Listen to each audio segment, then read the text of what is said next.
Salut tout le monde, c'est E-Tech et aujourd'hui on va tester le HTC U12 Plus.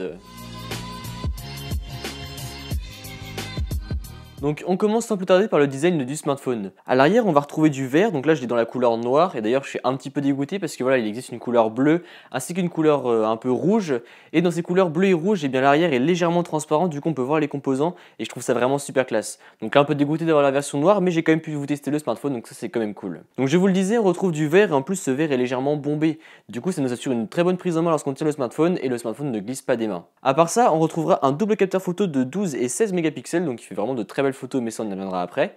On a également le flash, le capteur d'empreinte digitale ainsi que l'inscription HTC. Après sur les tranches du smartphone on retrouve les boutons de volume ainsi que de power et donc ces boutons eh bien ils ne sont pas communs. En effet lorsqu'on appuie dessus eh bien en fait ce sont des boutons avec une vibration haptique, un peu comme les boutons home sur l'iPhone 7, l'iPhone 7 Plus, 8 et 8 Plus. Ce sont en fait des faux boutons, ce qui fait que quand l'appareil est éteint, vous aurez beau appuyer sur ces boutons, eh bien il n'y aura tout simplement aucune action, et tout simplement parce que le smartphone est éteint.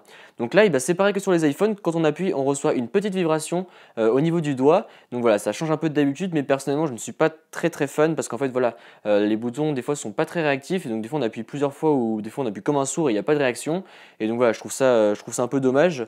Donc certes ils vont essayer d'innover mais bon là ça marche pas trop bien et je préfère les bons vieux boutons qui cliquent bien plutôt que des boutons avec une vibration haptique qui ne marche pas super bien. Autre particularité des bords de ce HTC U12 Plus, eh bien c'est qu'ils sont sensibles comme le Pixel 2 XL notamment.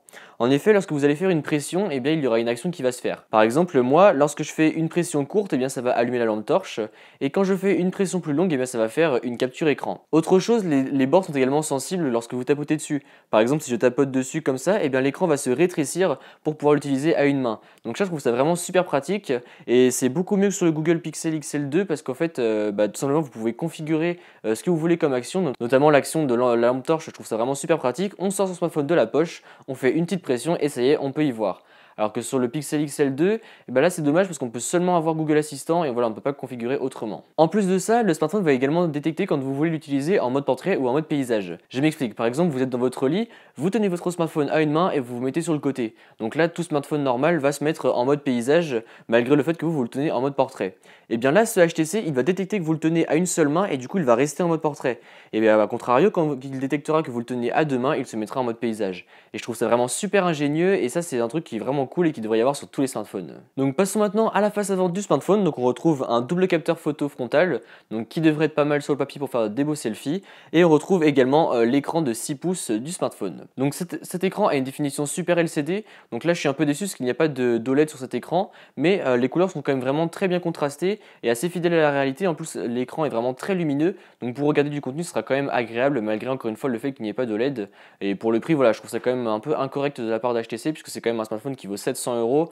Donc voilà, ne pas inclure d'OLED sur un flagship, je trouve ça un peu dommage. Après, encore une fois, vaut mieux un smartphone avec une dalle LCD bien calibrée plutôt qu'un AMOLED mal géré. Donc pour regarder du contenu, ça sera pas mal du tout vraiment sur ce smartphone. Et en plus de ça, si vous aimez écouter du contenu comme ça sans casque ni rien du tout, eh bien vous aurez les haut-parleurs stéréo de HTC Boom Sound qui fournissent vraiment un très beau son. Et franchement, ce sont vraiment de très bons haut-parleurs stéréo. J'aime beaucoup la qualité de son. En plus, ils vont détecter lorsque vous regarderez une vidéo ou quand vous écouterez de la musique.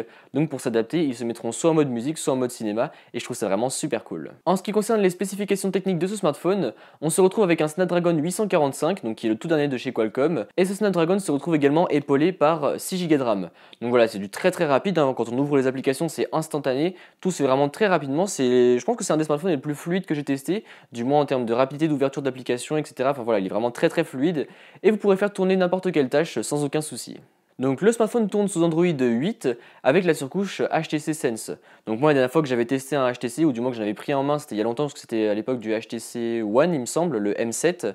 Donc voilà c'était il y a assez longtemps et cette surcouche elle a bien évolué entre temps et j'aime beaucoup cette surcouche, voilà les icônes m'ont changé un petit peu donc ça fait un petit look assez sympa. Et voilà il n'y a pas de lag d'interface et c'est une surcouche fluide, il n'y a pas trop de bloatware etc. Donc voilà je suis content de cette surcouche, elle marche plutôt bien.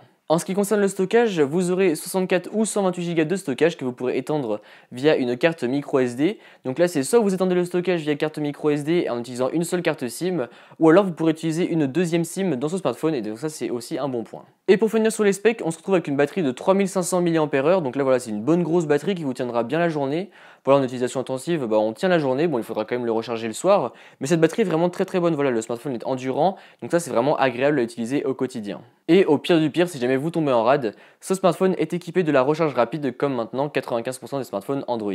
Donc passons maintenant à la partie photo. Selon le site DxOMark, donc si jamais vous ne connaissez pas, c'est un site spécialisé dans le test de photos, que ce soit sur smartphone, sur caméra, etc.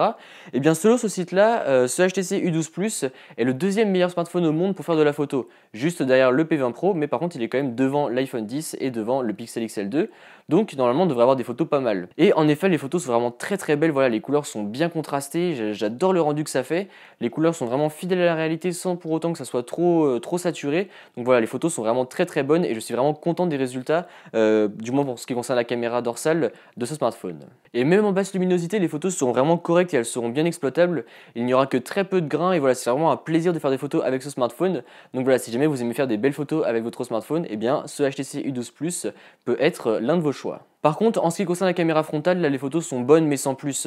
En effet, quand je prends un selfie, même là avec mes lumières de tournage allumées, etc., eh bien j'apparais vraiment très blanc et mes cheveux voilà, apparaissent vraiment très foncés, donc là les couleurs sont vraiment très ternes et là pour le coup je ne suis pas trop content de cette qualité. Enfin les photos sont bonnes, ne me faites pas dire ce que j'ai pas dit, mais la qualité est pas très fidèle à la réalité et je trouve ça dommage. Après en basse luminosité, là je trouve que c'est encore pire puisqu'en fait on apparaît encore plus blanc, les couleurs sont encore plus ternes qu'en pleine luminosité, donc voilà, pour la caméra frontale je trouve ça un peu dommage. En termes de vidéo c'est pas mal non plus, mais encore une fois là où il reste le plus doué c'est vraiment les photos avec cette double caméra dorsale. Et maintenant les autres bons points qui peuvent vous intéresser sur ce smartphone, tout simplement l'empreinte digitale est bien située et elle marche bien, voilà, on tombe bien dessus et il y a très peu d'erreurs, en plus ça se déverrouille assez facilement et ce smartphone est résistant à l'eau et à la poussière, donc ça c'est également un autre bon point. Donc en gros à ce smartphone qu'est-ce qu'on pourrait lui reprocher? Eh bien pas grand chose, si ce n'est le fait qu'il n'a pas d'OLED encore une fois pour le prix, mais à part ça voilà, c'est un smartphone qui remplit pas mal de choses du smartphone idéal. Après ce que je trouve dommage c'est qu'il ne se différencie pas forcément de la concurrence.